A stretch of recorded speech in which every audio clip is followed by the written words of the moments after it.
Yeah, Coach, I guess KJ or Taylon, have you made a decision yet on maybe where you're going to go under center this weekend? Oh, no, not yet. Not yet. We got to play it out in practice and make sure everybody's in good shape. But and we probably won't even announce it. We'll just work it and see who's ready to go. But Taylon's available from he was able to come back into the game, but just confirming he's doing fine. Yeah, he's healthy. He was given the clear to come back in the game.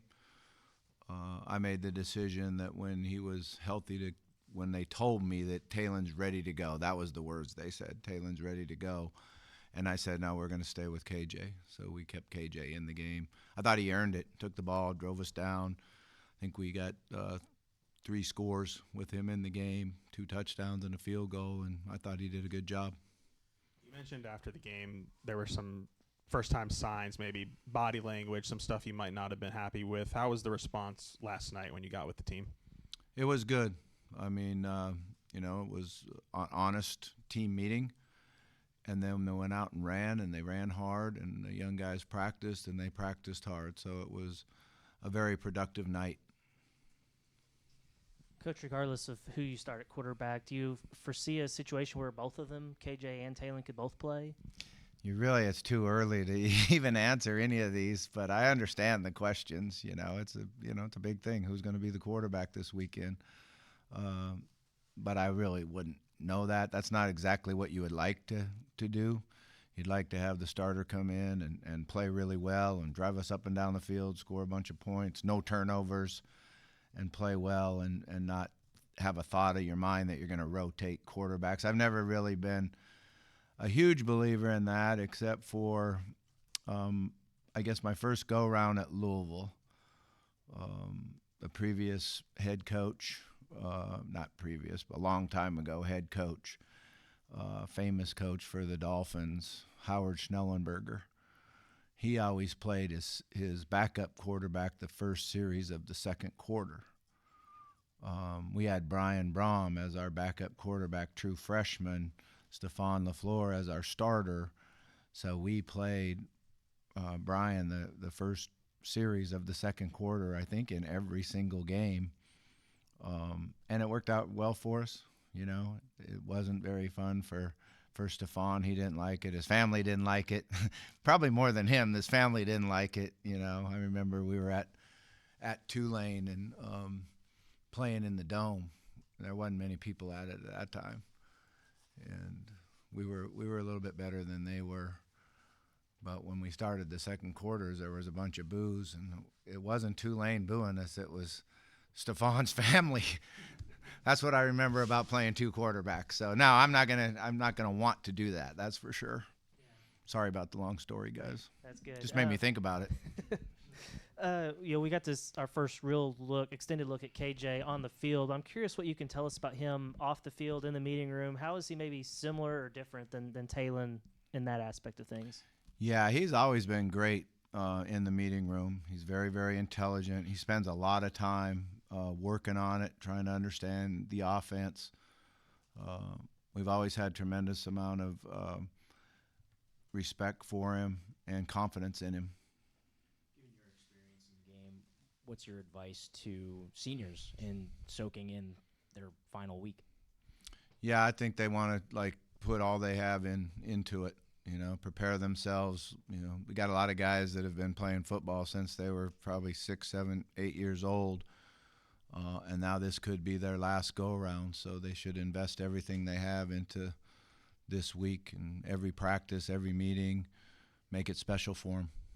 With reports and rumors of a new coach, do you kind of hear any of that? And how are you feeling these past few weeks, having shown interest in the job? I haven't thought about it. I'm just trying to work on making sure we finish this thing right for the players and the assistant coaches. What has this experience been like for you? I know you touched on it some last week, but just kind of plugging back into the head coaching role here, what it's been like for you? I mean, it's been difficult. I can't say it hasn't been difficult. There's a staff that was already in place. There's guys in the building that you didn't hire. You're trying to make it so everybody has a good experience. You're trying to go out and compete on the field, find ways to win. We haven't been able to do that. We've gotten very close a number of times and then just didn't follow through with it. So it hasn't been like the funnest thing I've ever done in my life, I can tell you that. But, we just tried to make it about the players and them having, encouraging them to do well. You really embraced the Texas rivalry last week. The Missouri wasn't even a thing when you were the head coach here. What do you make of this being the Thanksgiving weekend matchup for Arkansas, and what do you think of their team? Yeah, that is definitely new for me.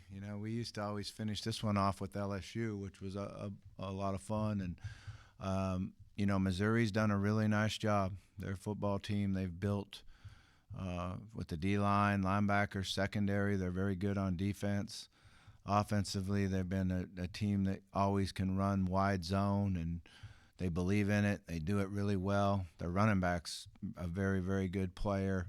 And they've had some quarterback issues with injuries, so that they've overcome a lot.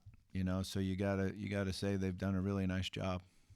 There's a CBS report this morning that Chris Wilson had an incident with a player about a month ago or so. What's your take on how that all went down? Yeah, that all happened, I think it was the first week we were there. And once we had word of it, myself, Hunter, talked with both Chris and Ken. They said they were joking around, shadow boxing. Ken said he bit his lip, and people made a big deal out of it. But we both looked into it, took it very serious, met with them, each of them individually, and found that there was nothing to it. Have you had any run-in with Drinkwitz aside from last year's game? Any meetings or off field or anything like that? Did you say run-in with him? Run-in. I've never had any run-in with him. I know him really well. He used to come down here when I was the head coach and watch us practice, and when he was still in high school. When he was at the University of Missouri and I was at Missouri State, they flew down and watched us practice and met with us for an afternoon on some of the things we were doing offensively. We've known each other for a long, long time, but we've never had any run-ins. Run-in might have a negative. Well, I'm from Montana, so run-ins means you don't really like each other. Yeah, I was just thinking like playing each other, Oh, yeah, I got you. Yeah. Not that you guys had fought or anything, but so when you got me curious on the quarterback thing, was that to get your backup quarterback ready in a time of the game when maybe it wasn't as pressure packed in case you needed him later? Was that the thought process? Yeah, that was what Coach told me, that because I investigated, I wanted to know why he did it. I mean, he was at Miami at the time, and they were known as quarterback U. And he did it with everybody throughout his career there. And he always felt like you got to get your number two guy experience, and this is the way to do it. And I watched this video. I talked to him a lot about it. And then I said, yeah, we got Brian Brom now. I felt like we were a really good team, but I felt like our chance to make a run at the national championship was when Brian was going to be our starting quarterback. So it was a way to get him experience. I don't know. Have you commented on Braylon, his availability this week? No, not yet. But he's got a chance, from my understanding. Met with the trainer here at 11 today, and he said he's got an opportunity. As far as his reaction to workouts tomorrow will be something that'll really decide it. Rodney should be back. He's still not feeling great, but he should be back. I don't know what sickness he had, but it put him down. It was not good. What about Charlie Collins? Charlie's got a chance too. He ran last night, did a good job running straight ahead, had some pain on his change of direction and cutting. So we've got to see that. Bone bruises are very, very painful injuries. Sometimes you shift in just one simple way and the pain comes back and the swelling comes back. I know I had a couple quarterbacks that have had that before, and it's hard to come back from, especially in a position where you have to change directions and lean and do that. So for a defensive end quarterback, they're very hard injuries to come back from. he's working hard at it. I'll tell you that. He's really put a lot into it. Sorry, long one here, but Talon, you've been here all 2 years that he's been here, and that he's put up some great numbers, but maybe the wins haven't correlated with the stats he's put up.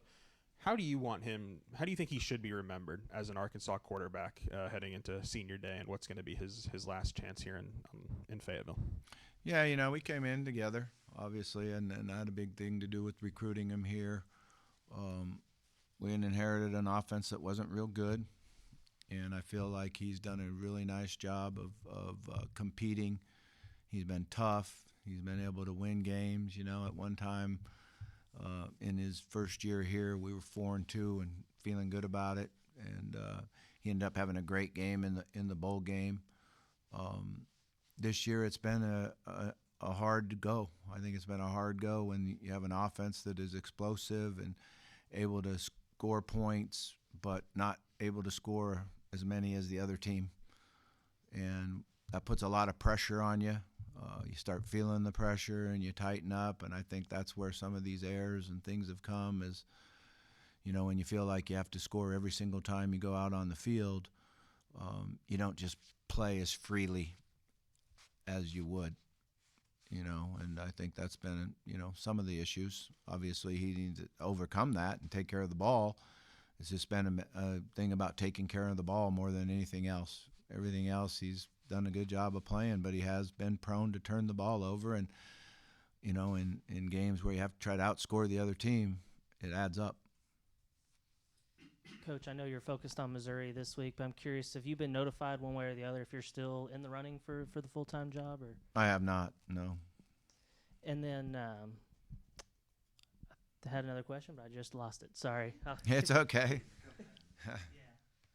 I wanted to ask you about the Missouri run game. Why they're so tough in the run game? Yeah, I mean, they believe in the wide zone, and they do run counter that complements it, and they do a great job with their offensive line. They have ever since Drink was at App State. That's been their gig. That's probably what helped him get that job, is their ability to run wide zone and scheme it up. The running back is real. Now, he's very, very powerful. He sees things. He makes cuts. And he breaks as many tackles as guys I've seen or that we've played. So and then they have another guy that's bigger and just as fast come in behind him.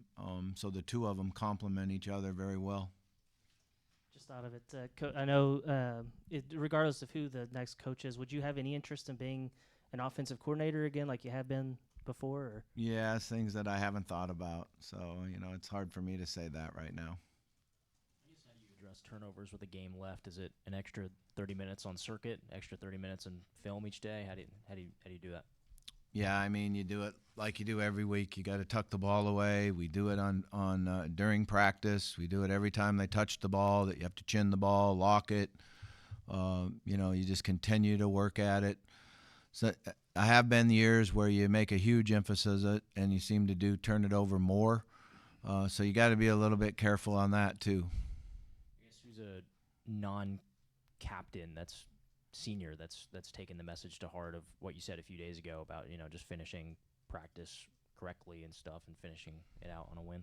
I think we're about to find that out tomorrow when we get back out on the practice field. I did like the way they ran last night. I thought they did a good job reacting to not really finishing the game the way you should against Texas and everybody. And like I said, you say if the shoe fits, put it on, and not talking to everybody in the room, because there's a lot of guys in the room that put everything they had out on that field, and they're the ones that have to make the difference on their teammates, the guys that did put everything they had out on the field.